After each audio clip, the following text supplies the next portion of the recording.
It's The Franklin Show, live from Franklin with America's favorite adopted pup, Franklin Delano Roosevelt Lloyd Wright Sinatra Seltzer, and his friend and favorite Franklin dog adopter and purveyor of alternate facts, Michael Seltzer. I'm Marie Osborne, sometimes famous WJR news anchor, and now here's Franklin. Oh, it's so great to be back in the studio. Thank you to my fabulous band and to you people out there. Oh my God. God bless you all. Look, and the people up there in the cheap seats. Thank you so much for being here on the Franklin Show, live in studio. It is a pleasure to be back and in the studio here with all of my friends, this great audience, the cast of characters, and we have an exceptional show coming up right after these words.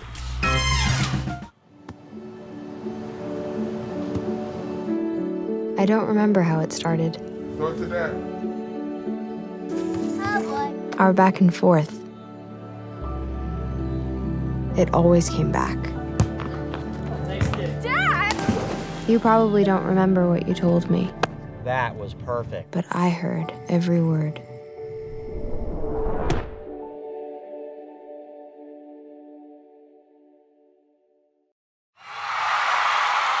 And ladies and gentlemen, good afternoon, good evening, good morning, wherever you are in the world.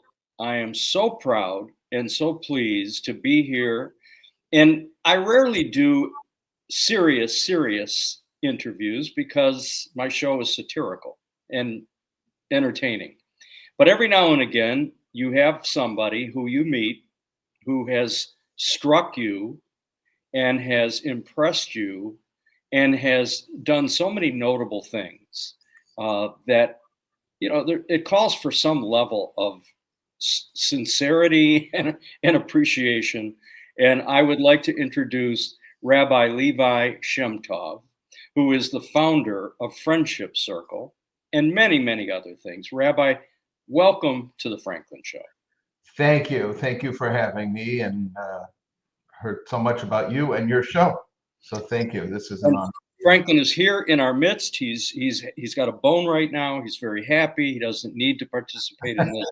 He is also very, very appreciative of you and all the fine work that you've done. So let's talk about that, particularly now in this really very unique period that we're in our country and in our world. You created the Friendship Circle, and please describe for my audience what that is all about. Okay.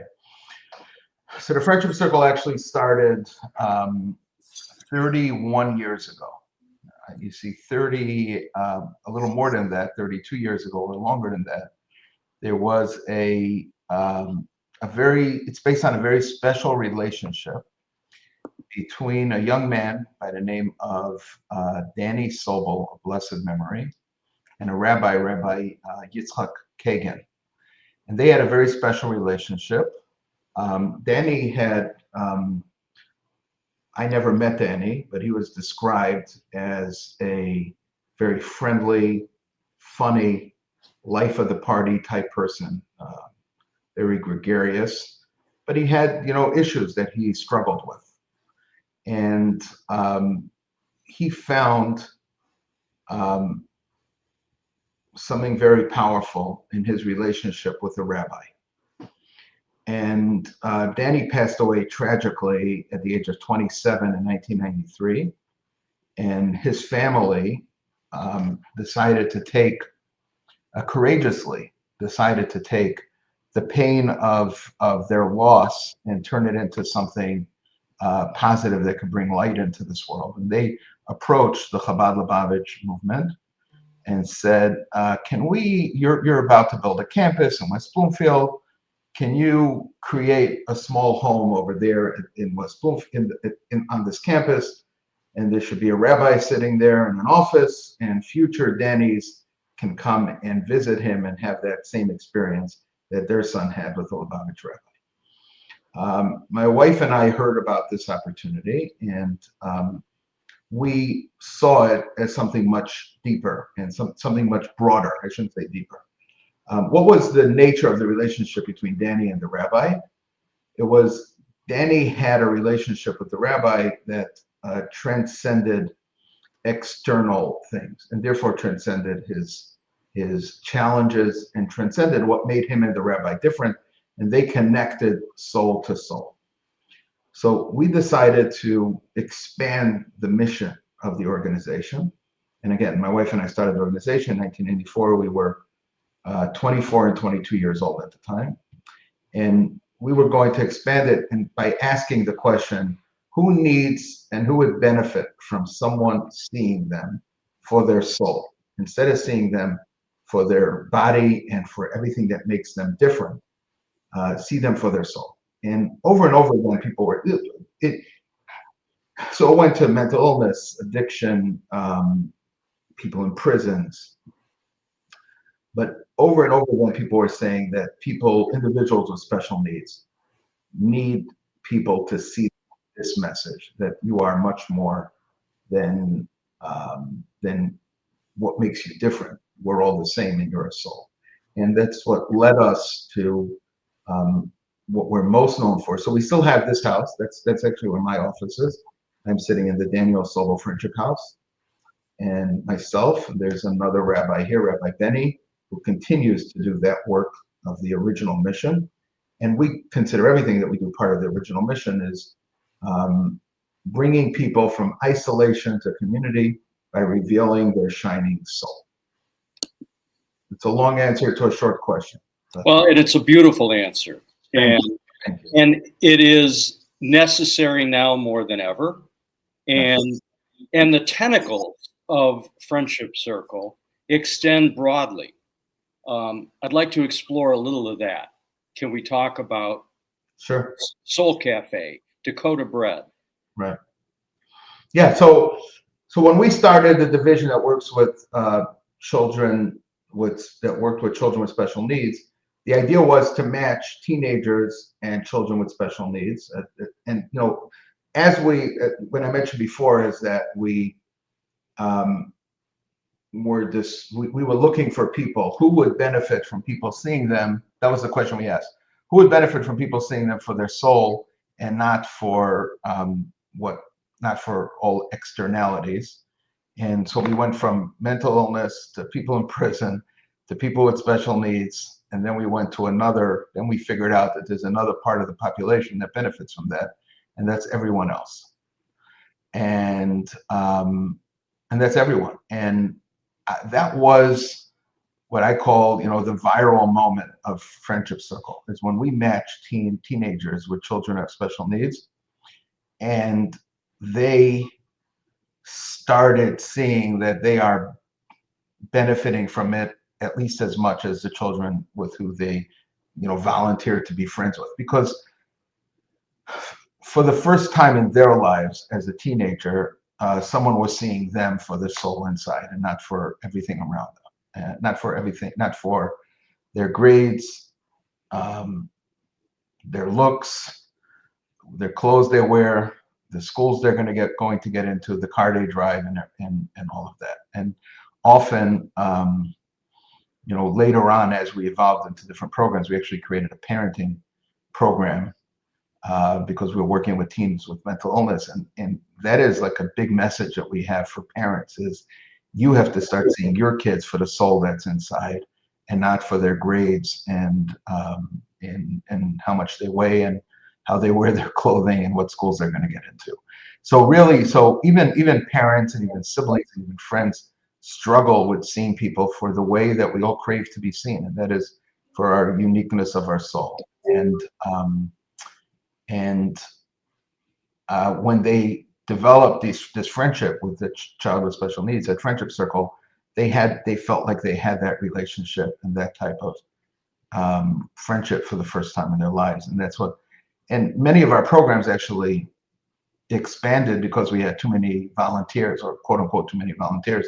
So we developed programs to do that. Now, when we developed an organization to serve children with special needs, people asked us, what are your credentials in special needs?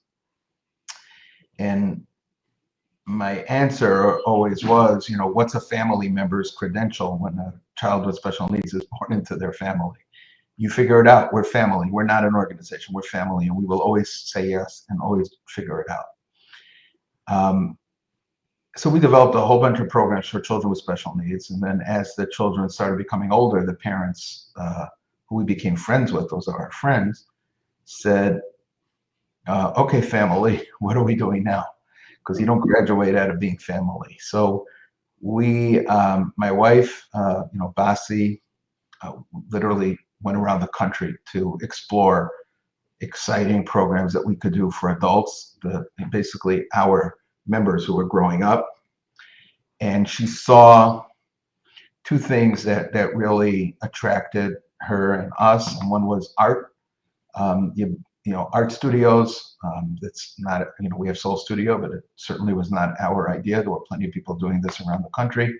And she saw that, she literally went to probably 5 states and saw how they do it. The other one was people opening restaurants. A lot of times it's like parents, open a donut shop or a yogurt shop or something like that to help the child and other children gain employment and integrate into the community, which is wonderful. So we had that idea. The downside of the art studio was that it was the art studios that we visited that Basi visited, I should say, were isolated, and people weren't really walking in. So we love the idea of merging the idea of having a cafe that's open to the community, that's on that's on a regular street, not like on a campus, but on a regular street, that's open to the community. People come in, and that place employs people with special needs, and that's Soul Cafe that many people in the community enjoy. And attached to it is a studio, and that's something that we did intentionally, attach the two so that there's a flow between, because when you go to Soul Cafe, I encourage you to go into the studio and visit, because that's what makes it part of the community. And I have. And you have. So since then, when we opened before we opened the studio, we had borrowed space from a generous person, gave us some space to help us start. And for our cafe, we baked challah at the JCC as like a test to see how we would train individuals with special needs in the kitchen. And it went well. Unfortunately, when we opened the cafe, too many of the people who were great at baking challah were not great at working in the cafe. It's not like we had plenty of people who loved the cafe, were able to benefit from the cafe, but we don't want to leave anyone behind. So we put up on our board that one day we're going to go into the bakery business. And the opportunity came to buy Dakota Bread, which was an icon in the community, and decided to take that opportunity. And it's coming up on 5 years since we bought Dakota. God bless. Well, and I do have to say that I'm very proud to have become involved not only in a number of charities in our area. I deliver challah for Temple Israel. I just finished my route this morning. I work with Kosher Meals on Wheels and Meals on Wheels, and even more pride in the fact that I was able to introduce Rabbi Benzi from Bingham, Chabad of Bingham, sure, to landlord Les Gorbach, who had a vacancy in the village of Franklin. And a beautiful art center. And that is now the Judaic Art Studio, which we grand opened just about a month and a half ago, and teaches Judaic art and creativity and its family and its friendship and its love. And I'm very proud to have been involved in that process, similarly to what you've done. Right. So it's just, and it's interesting that you say you have too many volunteers. I mean, that says so much about our culture. We still need more volunteers, but we want more. We don't. and there's no limit to the number of volunteer opportunities we all have if Right. we have the time. I've been retired for a decade, and so this is what I do, in addition to running this crazy TV show and remaining as a councilman in the village of Franklin and numbers of other things. But I'm very proud of our our Jewish community and the work we do. I work, Yad Ezra, giving away thousands of pounds of food, the Temple Israel food pantry that I'm involved in. The work that you do, Rabbi, is just so, so important. And you and your wonderful wife, Basi, have taken on these legendary business opportunities and made them so successful. And it's just such a wonderful thing the Friendship Circle does. You mentioned Meals on Wheels, so we're blessed to be the vendor partner to National Council of Jewish Women, as you know. That we prepare the Meals on Wheels for the kosher Meals on Wheels. Yes, so, and I'm proud to be able to deliver them when I'm requested to do so. Right. During COVID, that was. Were you delivering during COVID then? Were you? Yes. Yeah. It was. It was an amazing program that the community had. Like you said, we have a beautiful community from all the. We have a beautiful, generous community, and we will be showcasing your website, Friendship Circle, so that people can see and read and involve themselves if they choose to. You just do some really great things. Is there anything new otherwise that we? So our, we have an adult, we have a volunteer club that we started. We had early on, we had a donor, Maury Finkel of blessed memory. His yard site is right around now, the anniversary of his passing. He saw the vision of creating a volunteer club. Now our adult volunteer club, so we have adults like retirees such as you who volunteer, and we have many opportunities. We have many opportunities for adults to volunteer in different capacities. And we created the Stanley and Lenore Dorfman Connect and Contribute Club. And there's we spend a lot of time on, we always spent a lot of time on the contribute and giving people the opportunity to contribute, but now we're spending a lot more time on the connect and giving people, that like-minded people who like to volunteer, opportunities to connect and create a community out of these volunteers. And that's been very successful. So that all different types of social programs available for adults who volunteer to meet other adults who volunteer and spend time in class and in fun activities with them. It's a wonderful thing. I encourage everyone watching and listening, and we have a worldwide audience now, I'm proud to say, to reach out via email, text, phone to our friends at Friendship Circle. Learn more about the great work that Rabbi Levi Shemtov and his wonderful wife Basi and their great foundation do. I think that it's just impressive and it's notable and it's appreciated. And I'm so grateful that you took the time today to come on the show. Thank you for inviting me. Thank you.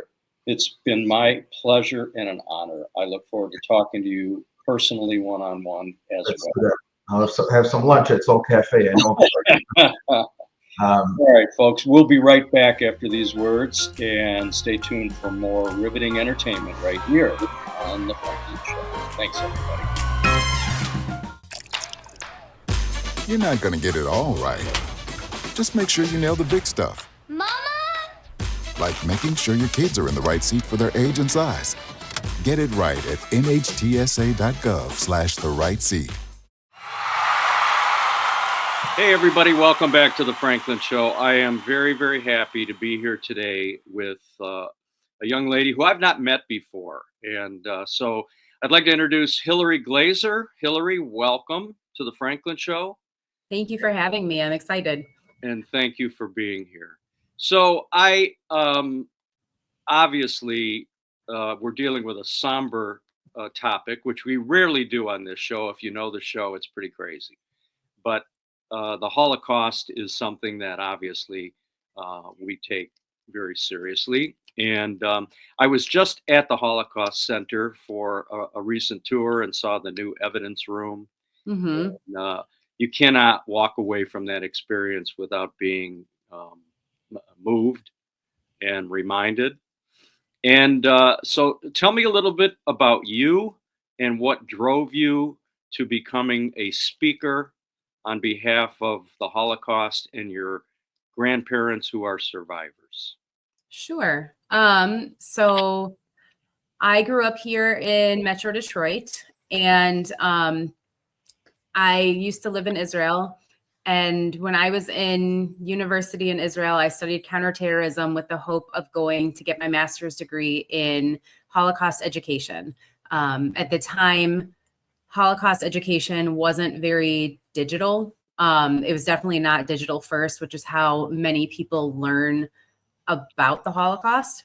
And there's so much misinformation out on the internet that I thought this is going to be a great enhancement to my career.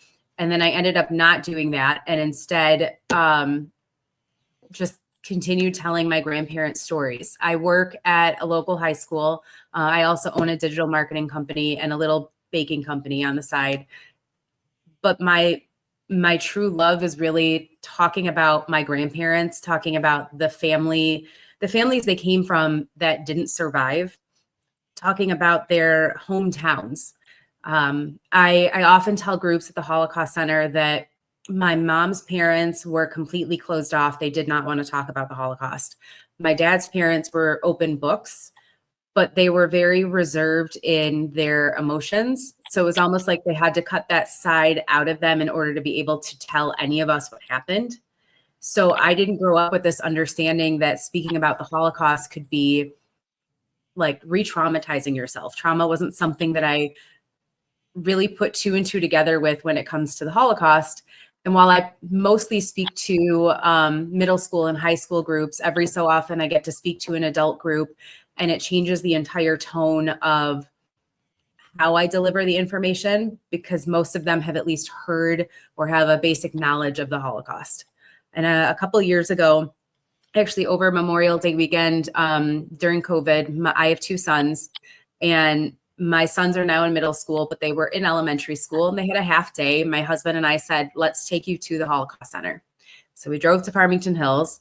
And when we got there, one of the volunteers up front said, listen, your kids might be a little too young for this. We really recommend older ages. And I said, look, all of my grandparents are Holocaust survivors. I don't remember a single time where I can honestly say I knew like about learning about the Holocaust. I've just always known, I've always grown up around it. And so have my kids. So nothing that they would see would be that jarring or shocking to them. And then I became acquainted with one of the people who works there. Her name is Hannah. And she said, hey, we're going to start this new 3G, third generation. I don't know if it's going to be a support group or if it's going to be an opportunity to speak, but would you be interested? And about a year later, I got an email from her saying, okay, so it's going to be another cohort of next generation speakers. And I love that the Holocaust Center does that. I love that they give the second and third generation a platform to speak about what their family that survived or their family that didn't survive, how that impacted our upbringing, how it impacted us as humans, whether our grandparents or parents told us about it or didn't. And I have a very unique story where all four of my biological grandparents are survivors. So it really drove me into this this love for keeping my grandparents' memories alive and being able to tell people that there's no singular Holocaust story that's better or worse than another. They're all equally traumatic, but every story deserves to be told. Oh man, I tell you, I how grateful are we to have survivors that are willing and able to tell their stories. and people like yourself who are willing to carry on their stories to the next generations.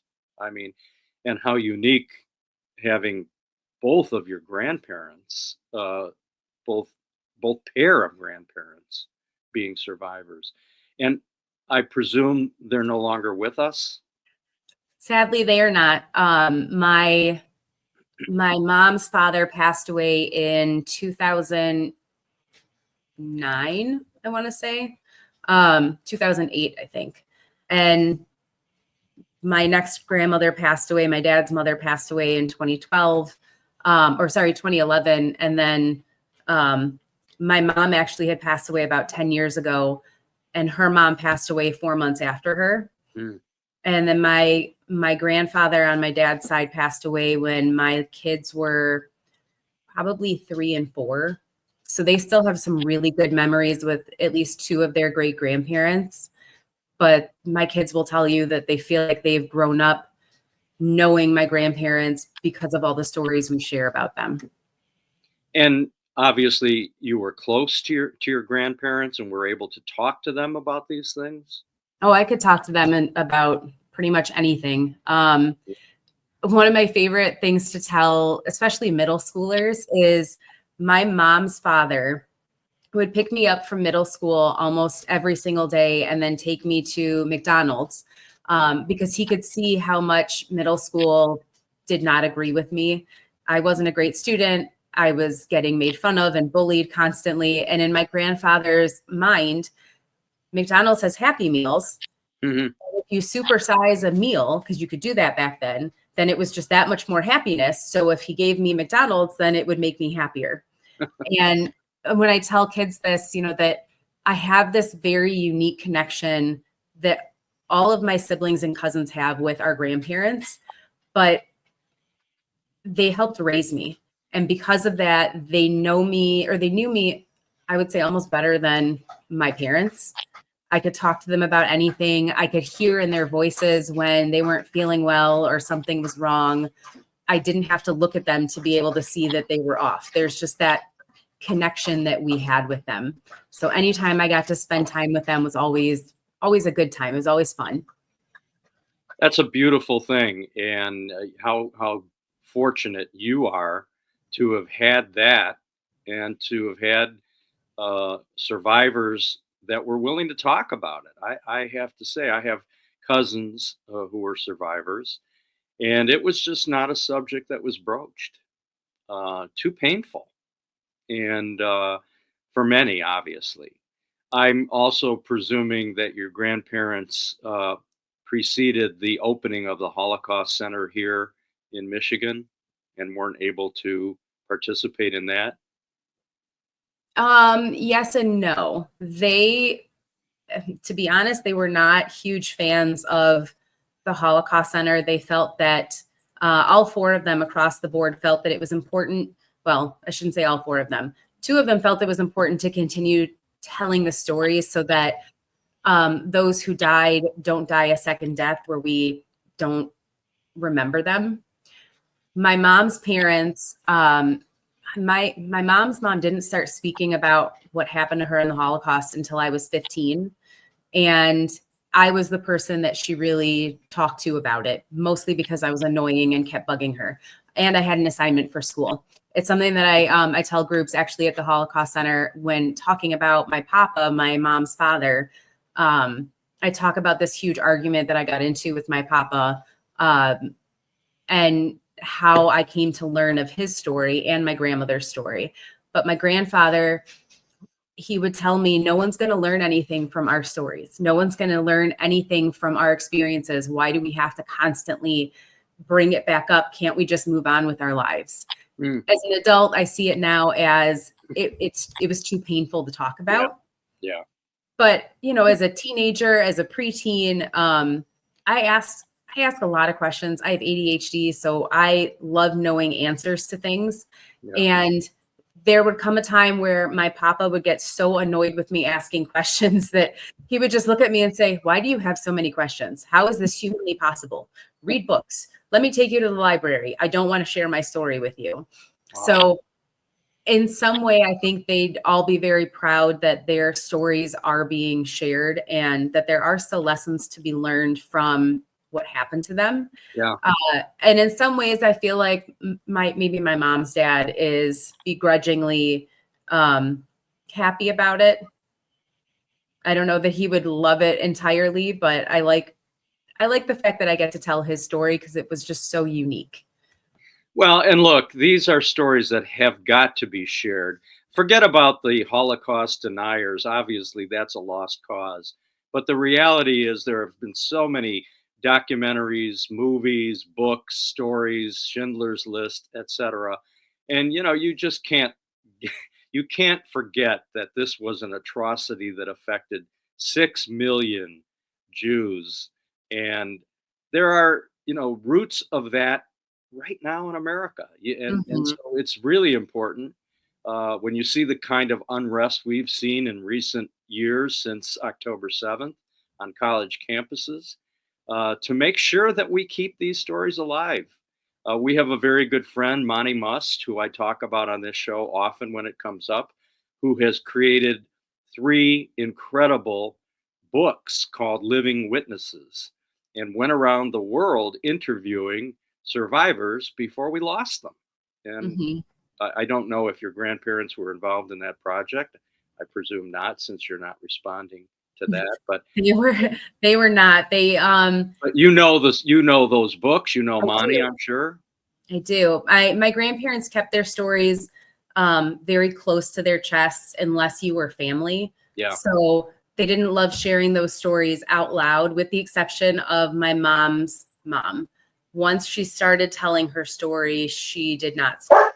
Oh, yeah. Sorry, my dog is barking. That's okay. It's the Franklin Show. Franklin is right here at my feet. So, we're big fans of people who love puppies. I have 3 of them, and one of them loves to torment another one. So never a dull moment. So I am so grateful for you and for the work that you're doing. But let's move on to a less somber note. You indicate you have other businesses. You have a bakery. You have a design company. Let's talk about Hillary and the other facets of your personality and your entrepreneurship. Sure. I have an in-home bakery called Trixie's Treats, and named after the dog who was just barking. I initially started baking actually my grandmother's baked goods because I missed them and I was having a lot of anxiety.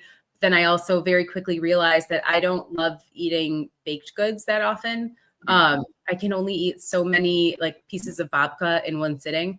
And a friend of mine recommended that I just start selling them. So I did. And because I also own a digital marketing company, I know how to market myself, where during times where I am too busy to do any baking, I know when to take my foot off the gas pedal. And other times where I know I have more time on my hands, then I know how to amp up the conversations more, how to get more active on social. So both of those feed into the creative side that I love so much. Well, I can tell just by looking at you, you're creative because you're wearing cool glasses just like me. And I'm also a former marketing guy too. So anyway, and Trixie's Bakery, how does one acquire your product? It's almost specific to Metro Detroit, although I have had a few people order and pay for shipping of any of our items. But if they go to Trixie's Treats with a Z on the end instead of an S .com, that is the best way to take a look at what we have. We've got some items that are specific to being Polish Jewish, but with roots in Russia, because at one time Poland was taken over by the Russians, and my grandmother on my dad's side grew up with a very heavy Russian influence, having been born just after the Poles took their country back. Wow. So I love being able to sell things that aren't what we would consider traditional Jewish baked goods, Yeah. Things like piroshkis or pirshkis, we call them, or pretzel, which is like a little onion board. I know somewhere my grandmother is felling over it and loving that I'm keeping her recipes. As alive as my Hungarian grandma, who grew up making kolaches and all these incredible baked goods from Hungary. Well, I can tell you that my crack editor, James Drum, will have your website up, and people will be able to peruse your products. And I'm so grateful to you for the work that you're doing. And I know a lot of people will be very pleased to meet you and hear about this. And so, Hillary Glaser, I am thankful to you for taking your time to be with us, and Trixie being right there at your side. Franklin is here at my side. We wish you all the best, and thanks for coming on the show. Thank you so much for having me. Can I add one other thing? Yes, you can. So the article you referenced about within the Jewish News came from an event that our school district, the Walled Lake School District, held at the Holocaust Center. I sit as the PTSA Council President and also the PTSA President at my kids' middle school. And I felt like it was really important, especially after October 7th, to keep these stories on everybody's, the top of mind for everyone. So our PTSA Council put together this event at the Holocaust Center where people who have never been there finally got a chance to go. They get to have a little nosh to eat, and then they got to listen to me tell my dad's father's story for the first time. And as somebody who also works within that school district, it was one of the coolest things I've ever been part of. And I was so grateful to the staff at the Holocaust Center for not just agreeing to let us do this, but to really helping me put it all together and making it a really successful event. So to be able to have my uncle there, to take this picture with some of my family in front of my grandparents' picture was just mind-blowing for me. It's a wonderful thing that you're doing, and it's necessary, and it's necessary all over the country, all over the world, particularly in light of what has happened since October 7th. So I thank you so much on behalf of an entire community and people all over the country, all over the world, who will see this interview on the Franklin. Thank you so much for having me. This has been the best part of my day today. Oh, wonderful. That's what we do here. We try to make people happy, and we're happy to make people happily. All right, everybody, stay tuned for more on The Franklin Show. We'll be right back. Thank you, Hillary. Thank you so much. Thank you, all of you out in that audience. I love you all. God bless.